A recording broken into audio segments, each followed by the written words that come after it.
when you look at certain African spirituality and religions, it's the same basis, right? It's still like just value and appreciation for ancestral ground and ancestors and things like that. And I think we get confused, and we confuse African spirituality with witchcraft. And it's two different things, right? Like there's African religion and ancient traditions and practices, because even in Christianity, it's the same thing. It's ancient traditions and practices, right?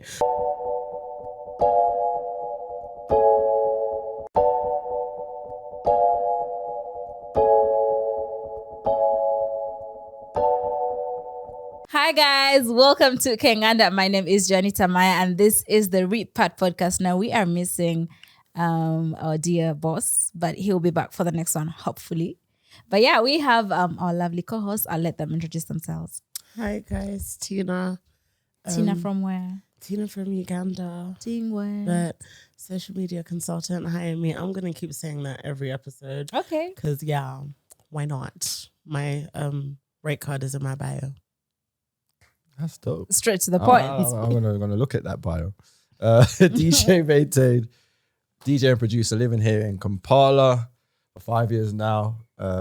First generation Caribbean, yeah. Yeah. Okay, guys, watch this video with us and react to it with us. Christianity and Islam by nature, they are bullies of African culture. It is expressed in their intolerance of other people who believe differently from who they are. So here's a simple example. If a Muslim walks into this village, the first object is to build a mosque and make everyone in that village a Muslim. It changes your timetable of waking up. You wake up at 5, changes your fashion, changes the way you bury your loved ones. Now you must do everything according to Islamic law. The same thing is true with Christianity. Christianity walks into a space, facing the one to do. As a Zulu, as a Xhosa, you take off your shirt and put on your beautiful beads, and you walk up to church. Christianity will look at you, because apparently you must become European first before you can become Christian. In order for God to accept you, He cannot accept you in your authenticity. He needs first to take you through the culture of the dominant culture, which is the colonial culture, before you can actually become an acceptable Christian. This is from the African News Network on YouTube Shorts. But yeah, he's basically saying that religion is a bully of the African culture, and that you must be European to be accepted in certain places. But guys, what do you think? Do you think he's right? Do you think what he's saying like holds something? I've seen a lot of clips of this brother here. What's his name again? Joshua Maponga. Yeah, Joshua. Yeah. I don't know, Tina. What do you think? No, maintain. wow. Don't run away. I'm not running. I'm still here. But Tina, do tell. Yeah. Okay, what do I think? I think Christianity, or like Islam, religion itself, and like spirituality or salvation are like different things. So I guess he is correct in the sense of like religion has been used as like a tool to oppress, to convert, to, you know, to sort of move people to behave. Divide in essence as well, to some extent, yeah. And it's just always been used as a tool to sort of bring people over to your ways of thinking, right? Yeah. So like, for example, Christianity, white people used it even like during slavery to justify that. They'll use it to justify a bunch of things. But then I also think like the misconception is that like Christianity was brought to us by white people. And yet, like, it says, like, Mark the Evangelist was, like, already on the continent way before the missionaries came. So, like, we knew about God before that. But white people repackaged it and told us that, you know, they gave us white Jesus. So, yeah, no, he's right in the sense of when it's used as, like, a tool, it's not right. But I think I also don't like how we're so comfortable shitting on God at times. Do tell. Especially like on the internet. Yeah. Like if like you're on Twitter or something, like, and you read like some threads, it's genuinely just people bashing people's beliefs and people making other people sort of justify why they believe it. That's why I said before, like, religion is a tricky topic for me because a lot of people want you to quantify God or quantify your beliefs. And my thing is like, if I could quantify God, then he wouldn't be God. You know, that's my thing. So but then a lot of people want you to prove something to them.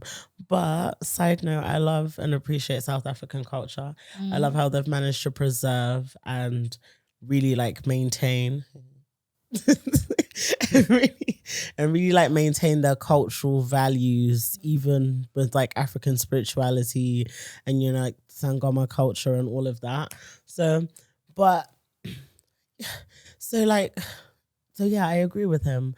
But then at the same time, what I was saying about South African culture and like Sangoma culture is like they've found a way to fuse the two.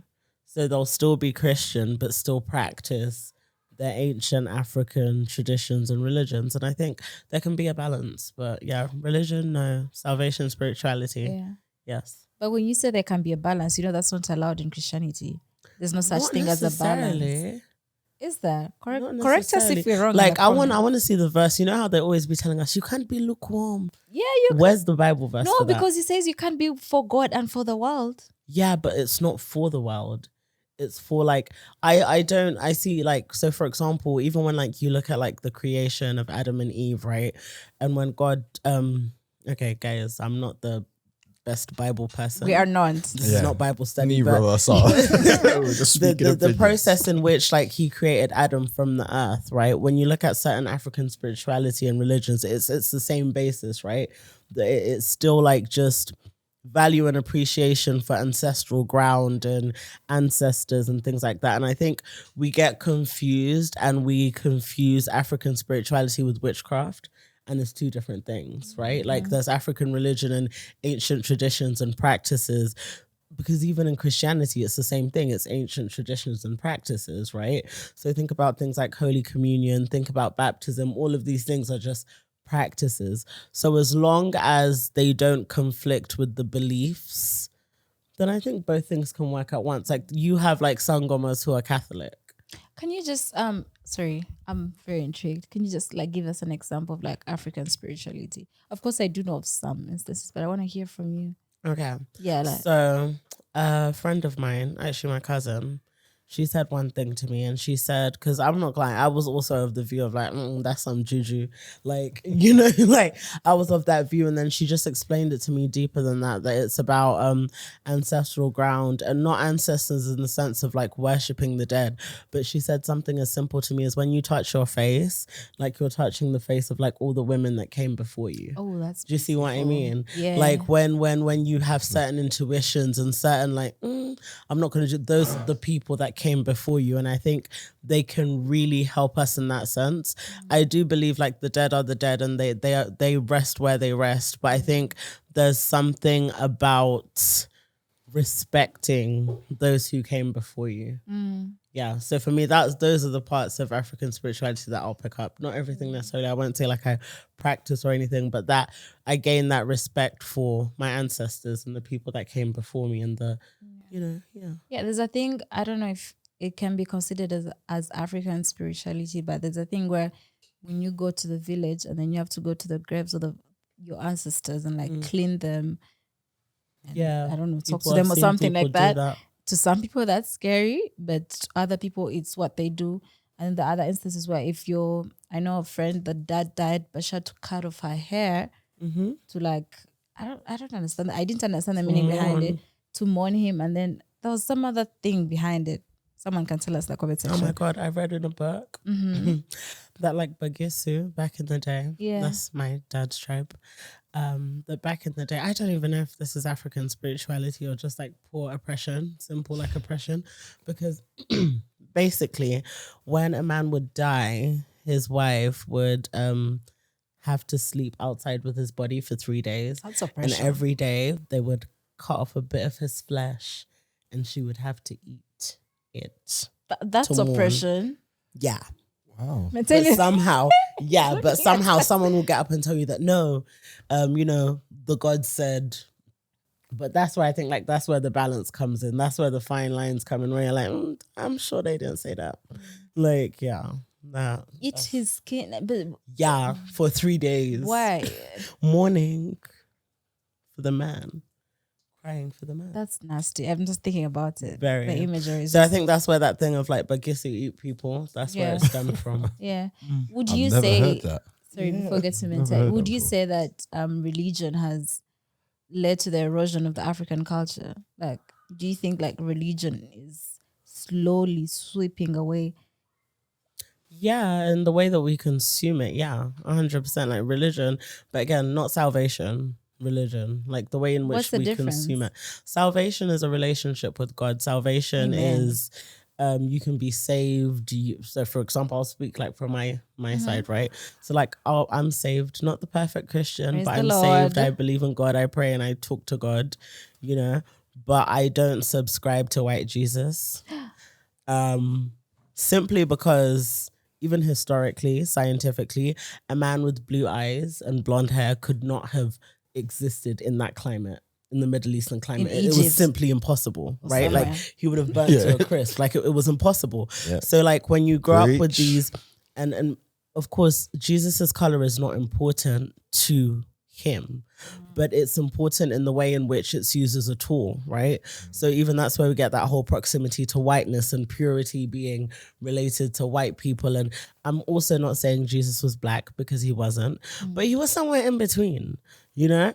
And that's okay. But I think when you create a savior and then it's like this whole light and darkness and all of these things, like all these, it isn't just what it means, it's way deeper than that. It's like even like the villainization of black people, it's because black and dark things are looked at as evil and tough and all those things. So I think it is erasing, and especially in Africa, we consume it in such a terrible way.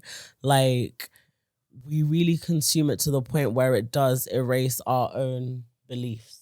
Right? Yeah, I wouldn't say beliefs. I would say it really puts us in a place where our self-worth is low, you know, because it's so interesting that you say this, right? Because when I went home for the summer to London, right, I stayed with my mum and dad, and I was sitting in my mum and dad's living room, and I'm eating, and I look up, and she's got the Last Supper, like photo, right? It's a hologram, so when you move, they move. Right? Ludicrous, they move you. Sorry. But anyway, right? I digress. And then she had the other one of the guy, blonde hair, blue eyes, and he was some Pope's son, and they used him as a form of whitewashing and making everybody else feel, beneath. So I was looking at it, and I said, this is going to be a hard conversation, but I need to have it with my mother. So I goes, Mum, we're like the region where, you know, in Bethlehem and all that, blah, blah, blah. Yeah, the people, what do they look like? Oh, I don't think they'd have curly hair, like, you know, olive skin, Right, it's me. So those are wrong then, right? And she looked up at her photos, and I thought she's going to disown me, like literally, because the way I was raised Roman Catholic, and I'll get onto that in a minute. But I thought, she's gonna disown me now. That's it. Like, go stay with your in-laws. And she was like, you know what, son, you're right. And I couldn't believe it. And then, but they stayed up there. So the next day, I gently took them off the wall and just put them down. And then I went into the shed to get I should actually say that because I'm from Harlesden, but anyway. But I went to get my road bike, and I saw the photos in the shed. So that was a big step for the way my mum views religion, because she used to view it blindly. Because when I was growing up, I had Muslim friends, I had friends in the Nation of Islam. Like I read parts of the Quran and things like that, and I didn't see an issue with that. Like the more you experience somebody else's religion, the more informed you can be, and the more it makes you just a better human, makes you more knowledgeable, more all around. But when my dad used to see me out with friends, and some of my friends were Nation of Islam, there's clearly Nation, and like I'd get home and I'd get told off. I'd be like, what are you doing? Like, why have you got the Quran, and why are you reading this? And I don't know, you're Roman Catholic, and I don't get the competition between religions. And it's always like, I always thought like religion, not the problem, like religion from a spiritual standpoint and something that can guide you through life, through its verses and things like that. No problem with that. No issue with that. It's very spiritual. But it's when people get a hold of that book, it And if their intentions ain't, I suppose, 100, something bad always comes from it. And that's the issue I have, you know? Yeah, when they use it as a tool for Tool, something. Right? yeah. Yeah, just like maintain, I was also brought up Catholic, baptized and everything. I was And actually Catholics are baptized very by some staunch, white right? man. It's a long story. Poor white man watching the You video were? like that. How did I get it? You was My baptized by a baptism- white man. My baptism pictures have a white man baptizing me. It was a white priest. How did he even get out there? Was this Because you know the station, they send them to like these little churches. To make sure that we're behaving. Oh, yeah, that you're preaching the word sorry. correctly. Anyway, so Oh, wow. sorry, that took us.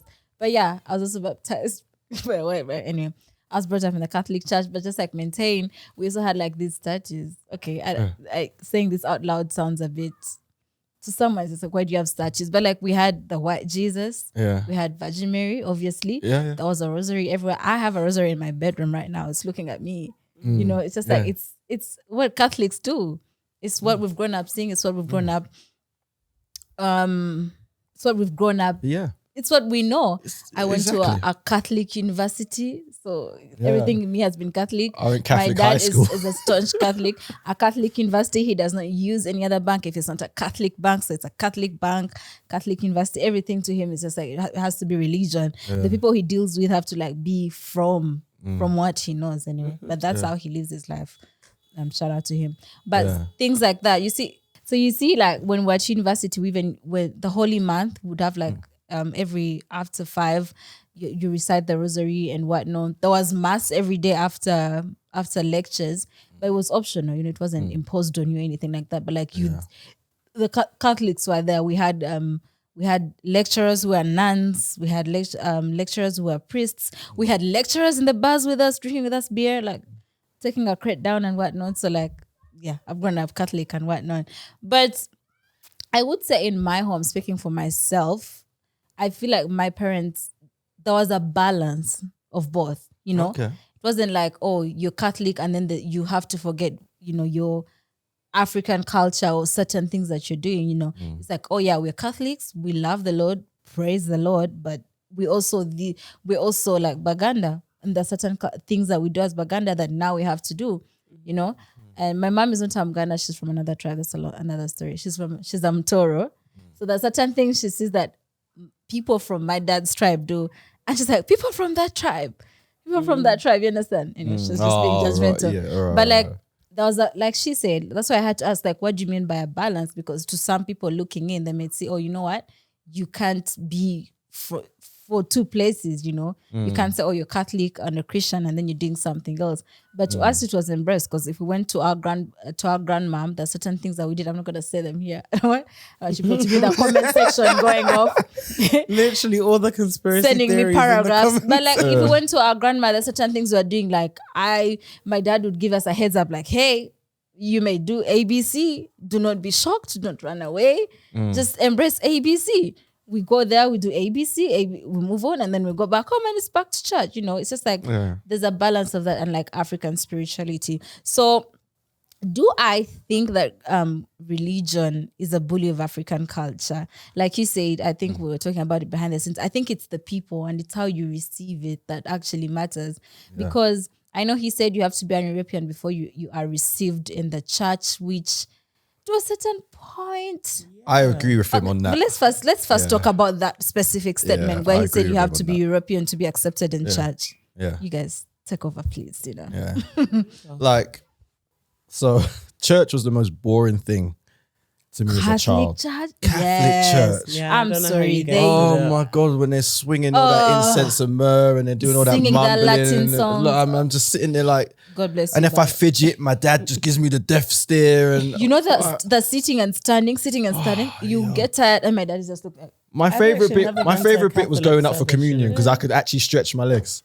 But I swear, if somebody But came we to love Catholics. yeah, Before they but if somebody came to the church I went to, saying in Chitenge fabric, all boom, boom, boom, boom, boom, I bet you any money they would be approached by somebody about dressing a little bit more humble, a little bit more demure, a little bit more toned down. This is not what we do here. But so you watch fashion here? I thought you just came here to, you know, be enlightened and be washed away with the teachings of the Bible. You know, so I didn't know clothes was gonna like make any difference to that. So I agree with him on that for sure. Growing up in London and being raised as a Catholic, definitely that's true. I totally, from my personal opinion, I believe what he said about, you know, you have to first be European before you can actually practice being Christian or Catholic or whatever. I totally agree. Yeah, because my church as a kid was like that. Yeah. Before we go to Tina, I have this thing. When we're growing up, there was someone, I won't say who, in our circle. No, not here, but like, I don't want to. But she was very expressive with the way she dressed, right? Right. She was very expressive. She just, she wore what she wanted. And coming from a small town and a small church, it's a bit judgmental. Like they take religion to a whole other level. You understand? Yeah. So this guy, the guy who makes, in Catholic churches, there's a guy who makes the announcements. Yeah. Like who's getting married. Do they do that with you guys too in London? Yeah. Like, married couples. Apparently they have to read them out so that if you're against the married couple, you can go out. Oh, you can. You can go ahead. But then the guy who announces gets up there and then says, oh, by the way, we see that young girls are now doing da-da-da-da. They need to stop. Like that was just embarrassing her in front of everyone. I think that right there just put her off church. And moving forward, she just stopped going. But you see how something small as that, you could have just taken her aside and had a word with her. But you see, they wanted you to be a specific way and a certain way, And I kind of, like Maintain said, Catholic, listen, we love being Catholics, but there's a way, growing up, I even wanted to be a nun growing up. But I know. I wanted to be... I didn't say a word. I just went, Nobody said anything. I did. No, because when I told father, like, what? But when I was young, I wanted to be a nun. I want to say, honestly, I was not a happy child. I was a middle child. I was a forgotten child. Shout out to my parents, but I was just that no one, you understand? Jonita. I know. Oh. I'm a victim here. Sending virtual hugs. No. Wow. But I was just a sad child. I was like, you know what? I'm just going to be a nun. So I was like, I followed being a Christian or a Catholic to the T. I didn't wear trousers. Yeah. I wore long skirts. I wore the rosary 24/7. I was reciting. I did the novenas. I was saying It was serious. I went through a phase. My mom was like, girl, you are a young girl. You need to go out there and be a child. But I was trying to be like this whole grown-ass woman who wanted to be a nun and wanted to please the Lord and marry Jesus. Can you imagine? Because like when you're a nun, you married Jesus. Listen. Jesus has hella wives. But you see something like that, Hello, wives. Yeah, for real. So for some time, it just felt like sometimes religion for some people, and we're just saying this, guys, this is us being vulnerable. This is me being vulnerable. Sometimes religion can feel like they're trying to put you in a box and you have to stay in that box. God forbid you think, oh, you know what, maybe let me come to church with like some tribal marks. You come in church with tribal marks. We even had a girl who had like a tribal mark, because in some religions where I think in the north, where they put some tribal marks on your, is it on the hand? Like they come off like round, is it like pimples or something? And she used to fear the church so much because there's a woman who told her, what are you doing here? It's like, oh, you're doing Satan's work. How are you telling that to a young girl? They did that when she was young, but you see that type of thing. So, do you know what's funny? For me, I think it worked on the flip side. So I'm not Catholic. I don't think I've ever been to a Catholic service.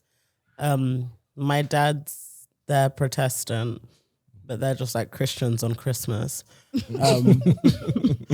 But my mum, so growing up with my mum was a preacher. My mum was like a mulokole, so like a born again, saved person. She used to love to preach. She used to love to like worship, like that. That was my mum's entire life. And I grew up in a Ghanaian church. Like church was lit. I won't even lie. Church was so fun. Like it was fun. The music was upbeat. We used to have, and I used to love our church because we used to have like so many different countries. Like we had African countries, Caribbean countries. So we'd have praise and worship, would have soca, would have Afrobeat. Like It was fun. I'm not like I'm sorry. I feel sorry for people that have, you know, like those trauma stories from like churches. I can't. My pastor was one of the best men I've ever met in my life. Like, he really looked out for us. Of course, there were, again, I think that's why I said, is it necessarily English culture, or is it just when people try to impose their cultures? For me, it's the latter. And it's how it's presented to you, right? Because the way Catholicism, I hope I said that right, was presented to me, just didn't appeal at all. But like you said, your church was, to coin a phrase, like, it was lit. And I remember I went to my grandmother's church in Ealing, and I can't remember what church it was or what religion it was. But I'm always teased by my aunties and uncles about this. So when I went there, there was an amazing band. Apparently, I must have been like 8 or 9. But I remember going to the church, but I don't remember this instance, what happened. I apparently ran down to the front and started raving. Well, I was always into music, DJ, producer. But you're like, I was dancing away and da-da-da-da-da. So maybe if I went to church with my grandmother, it would have been a different experience. Yeah, I'd have a different experience. And it wasn't that my church was perfect. Of course, I think with cultural things, there were things like, so you'd come to church and maybe your skirt would be a bit, you know, no one's going to tell you nothing. You'll just see an auntie come with a lesu and just put it on you and just walk away and leave you. Or maybe like if the boys wanted to grow out their hair, there was this thing of like, why are you? Or remember when like all the boys were doing the little slits, things on the eyebrows. So, but there it wasn't that they were enforcing English tradition. They were actually enforcing African tradition. And then saying that, no, it's wrong for church. But it's like, no, is it the Bible, or is it like us bringing our own cultural practices into the church? And I just think that's where I think maybe with Catholicism, because if you look back into like what Catholicism was and then how it broke off into Protestants and all of that, essentially it was a lot to do with English culture. It was a lot to do with that. The Tudors used that to like, remember when, marry, who was it, right? Henry VII's mum, when she was offing them kids, she was like, God told me to do this. Do you know what I mean? Like, it's a big, it's like really influenced by like English culture. So I think that's what it is. But guys, if you want to have fun at church, just go to a Baptist church or a Pentecostal church. We really be having fun. Like Kirk Franklin, shout out to you. They'll be having fun because when I'm in the city, I don't go to a Catholic church. Forgive me, Dad. Not you, so scared. Not you. Relax. Someone's gonna send him this clip. He's like, oh, so you. Because every Sunday is like, oh, did you go to church? I'm like, yeah, I went to church. No, Fanero. I do watch Fanero online though. I can't do it with the crowds there. But yeah, I don't like big churches either. That's too much. I like a church where the pastor knows everyone's name. That's what where you know everyone. That's my goal. Because I'm trying to get into like a cell and have like a church family. Guys, if you're out there and you're in a cell, around Kampala, please invite me. I would like to like join your Bible studies. Like, just invite me. Kinganda Bible studies. Yeah, like I said, Tina, because the church I go to here, they be having fun. Their praise and worship is lit. No offense. They be having fun. It says like it says have fun with it. Because like God is not this gloomy person who's just waiting to chop you off and get rid of you once you've had a hard week. Why wouldn't you come to God's house and just release and have fun? And why should it be, that? But then for some people who are structured and want that kind of rigidity, it works for them also.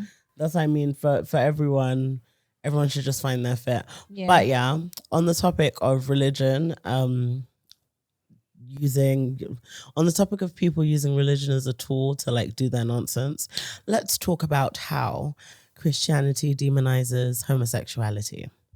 Okay. Let's get into it. Trying to get us cancelled. Go on. No, not getting cancelled because like I think like if you like a lot of the preachers I listen to are like theologists, so like they study the word and they look back into like the Hebrew translations and the Latin translations because what we have is just so basically the word homosexuality wasn't in the Bible till about 80. Is. No, it entered the Bible about 80 years ago. 100 years ago.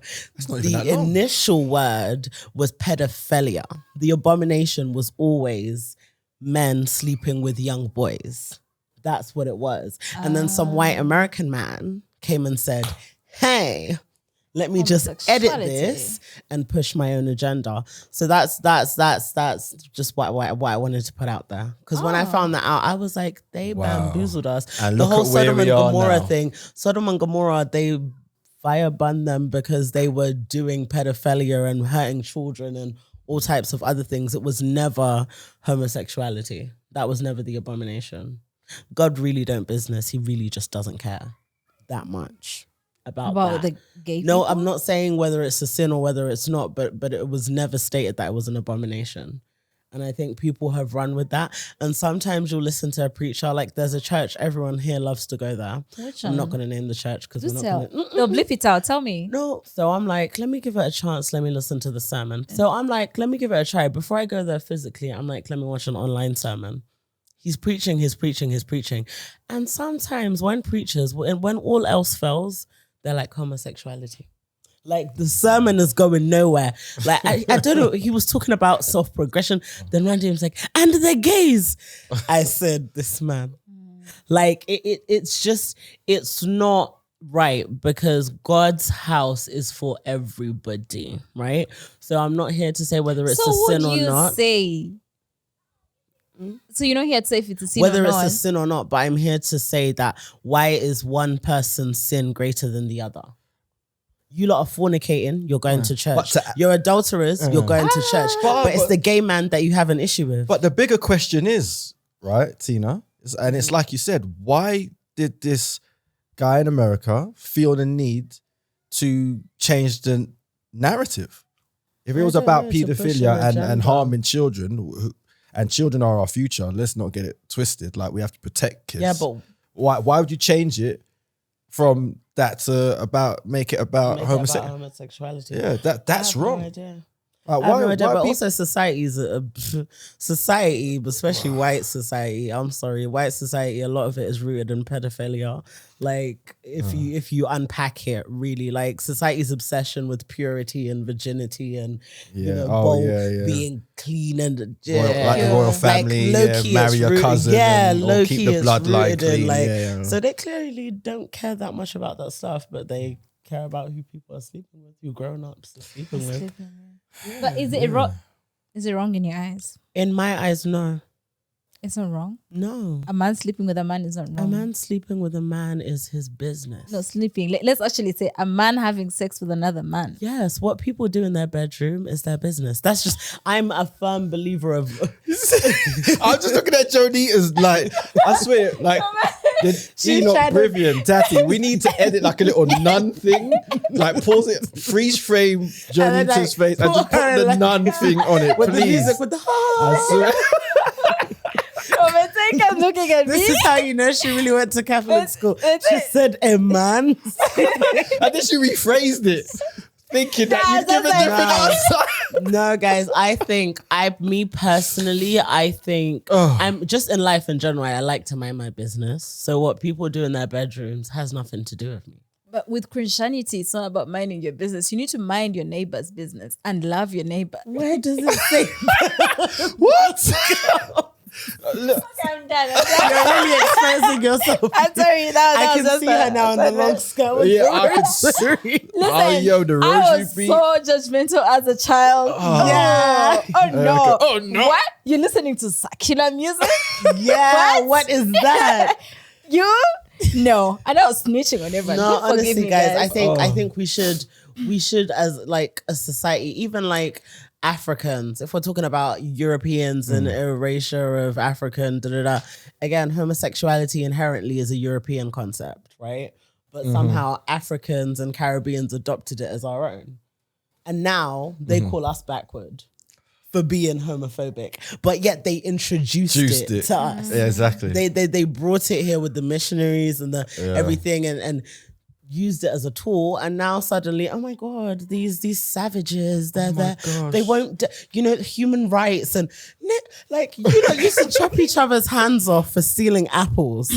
Do you understand how savage you have to be to take a man's hand for an apple? Yeah. But with everything that's said, this is actually nice. But let's talk I've about learned the so pros much. of Thank you, Christianity. Oh, God, Because I didn't know that about the literally just look it Tina up. comes I'm in with definitely her looking into facts. Look it like up. the pedophilia thing. Just look it up. Yeah. And I came So I got- across it randomly, and then I went and did more research, and I was like, these people just be lying to us. You'd be lying, just using the So book for even their when you own are means. listening to preachers, try to listen to like I listen to Creflo Dollar. Yeah. I used to listen to Mike Todd till now. I'm looking at him with a phone. No, I don't. Ever since he spat on someone, I was even listening to him because he was doing the I forgave most. him No for offense. the spit. I forgave him for the spit. It was when he did the Beyonce for Oh, he had the whole Easter. concert. That People man, were twerking on the He wants to be a on the content pulpit. creator. He doesn't want to be No. a pastor. Do you not agree with twerking on the pulpit? No, maintain. Go out there twerk and we see. Show us something. Oh my God, have you guys seen that song? When you dirty wine, drop it for Jesus. Who's doing that? And they're twerking on the pulpit, yeah. No, that's a bit You have to much, get new guys. people into church. Like that, I imagine church numbers are dwindling. So Listen, But you you know, have to look at new in ways. TZ, Maybe twerking is twerking will actually get that people into church. dance. Yeah, So maybe that's African culture. No, you can do a little, but you can't No. be like. Have you seen Tanzanian women doing their thing? Have you seen Tanzanian women how they Yeah, I've dance seen in the way their they do diras with the? Okay, let's not go off track. Really went for the mic. Got their hands on the knees. Yeah, you can't do that in church. You can't do no. that. Yeah. Yeah. Yeah, respect yourself. But I just wanted us to talk about the pros of everything because he said when a Muslim man gets to a society, first thing he does is like build a mosque and Yeah. like have everyone up at 5. But I think that's good because like not everything like he says, it's not bad. It's good. I don't think it's bad. I sleep I don't- next to sorry, Go not on. I sleep. I stay next to a Muslim school and they be up by 5 or 6. I That's love my the alarm. discipline in Islam. I though, don't even put an alarm. I just know they'll wake me up. and the commitment. I love it. You have to learn another language. You have to be serious. And like, I'm not gonna lie. So I'm Pentecostal, so we don't do Lent.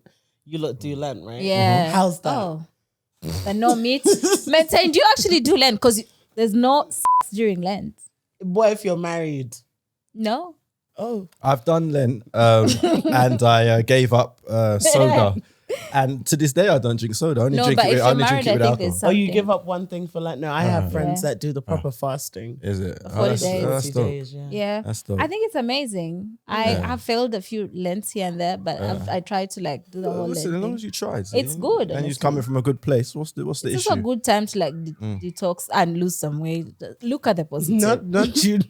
Is it a fast if it's a diet? Trust me, you lose some weight in the process. God is on your side. Joe, He wants but it to always be has good. an angle. I like That it. beginning of the year fast though. That one hits. Yeah. But yeah, I was just saying, like, let's talk about the pros of religion in general. And Yeah, sorry, I want to say African something. culture. Yeah, Yes. so what you were saying, Joni, to like, I don't think it's. I think the way you presented it, like we said, no, a mosque will come to the area. You'll have to change the time you wake up, change the clothes you wear, and Yeah. so on and so forth. I don't really see that as a bad thing, Necessarily. but I yeah. think what he was trying to articulate was that how much of a change to your life it can be if you're not already Muslim. Yeah. You know, so like you could be just, happy with the way your life is going. You're chilling, and then the mosque becomes the dominant factor in your town, city, or village, or wherever you're from, and then you have to change your way of life to fit in with a religion that's just turned up, but you've been living there your whole life. So I think that was the point. I don't know. That's how I took it. Yeah. Yeah, And the point Muslims was be so making. generous. I love Muslims, honestly. Yeah. They be so generous. Just be giving out everything. I just love the discipline. And that low Oh interest yeah, I love the rates. discipline. I love the commitment. commitment, And the community. They love their God. Yeah. It's great. and you know what, they really love each other. Like they really got each other's backs. And that's one thing I really, really, really from the outside looking in at the Muslim culture. When I see that, really, really warms my heart. I think that's why a lot of like quote unquote roadmen Yeah. Oh, they're Yeah. looking for that type of community sort of and bond, that discipline. Also. Yeah, definitely. You need that. Definitely. I have a question for you guys. If you had to pick between the two, like be a Christian or like stick to your African Christian. roots, what would you do? African roots. No, like your African culture. Like you can that have takes one. me to heaven. So yeah. But sometimes they dangle that as a carrot. What heaven? The heaven. Yeah, heaven. Oh my too. god! Imagine you die and there's nothing. No, but you Like don't know. imagine we're all just Listen. here talking You and don't it's know just what's blackout. in the I- afterlife. listen, I Once you need- die, you die. You don't know what's That's the after. thing. So you might as well live for something because if it's not real, then you're dead anyway. Can't Or change it. nothing. Just black. Rastafarian. No white light at the end. Just You decompose and you're gone. apparently you also really decompose slowly. I have an auntie who says your heaven, you can make your heaven on earth. That's what she says. She's like, we are in heaven. That's what she says. We are in heaven. So try to find your heaven here. If that makes in sense. this She's on a this whole ghetto planet. Yeah, she says, oh, try it. She's like, I hear what she's life is saying. beautiful. Find your heaven. It's like, find your heaven here. It's like find your heaven on hell, Oh. basically. In hell. Yeah. Yeah. She's like, we're in hell, but find your heaven. Some days it feels. Some days I wake up and I look at the stuff going on, and it does feel like we're in hell. The stuff humans are doing to each other. You know, But God it's is crazy. definitely real. But you guys, they answer me. So if we had to choose. Rastafarian. What?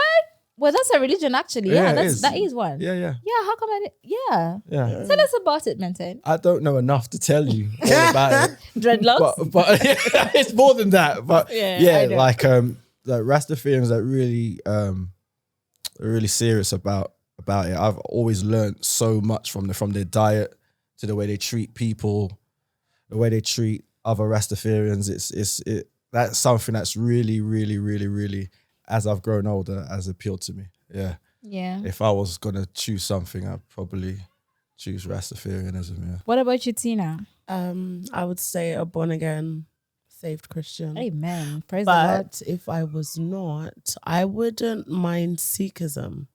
What is that? Sikhs.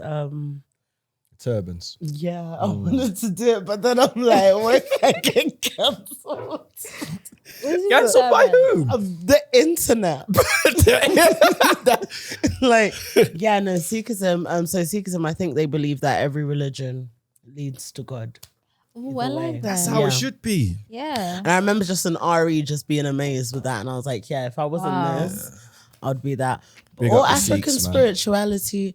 You said African spirituality or Christianity, right? No, African culture. African The whole culture. thing, the spirituality, the Judaism. Oh, I'm a win-win because everything. Rastafarianism The embraces Juju. African culture. So Okay, not that Yeah, Juju. it does. yeah. Take So that back. I would great be. answer. I would be. No, yeah, I'm not gonna lie. I'm still going with God. Yeah. I agree with you too. I would still go with God. I'd pick God still any go day, with God. any time. Because also African culture, we got lost a long time ago. What belongs to us and what doesn't. I think that's also the problem. And what's We- actually the real thing and what's that's the another fake episode thing. for another day, isn't it? But yeah, Wow.